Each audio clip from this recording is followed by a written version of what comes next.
अगर मैं आपसे कहूँ कि जनरल कैटेगरी वाले ने SC/ST वर्ग का शोषण नहीं किया है, तो आपके दिमाग में पहला तथ्य क्या आएगा? तो कुछ बोलने से पहले मेरी बात सुन लीजिए पूर्ण, कि जनरल कैटेगरी का अर्थ सरकारी और आरक्षण श्रेणी, और जो शोषण करने की बात कही जाती है वो अपर कास्ट के लोगों ने की थी, और अपर कास्ट का अर्थ सामाजिक ऐतिहासिक शब्द है।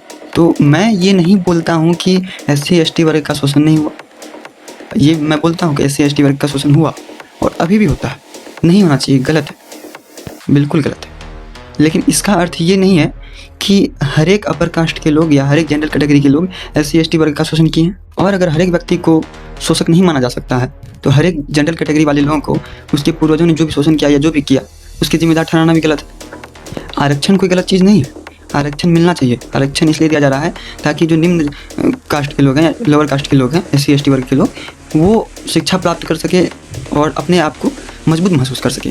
लेकिन फिर सवाल वही उठता है कि क्या आरक्षण मिलने से SC/ST वर्ग में सुधार आई है?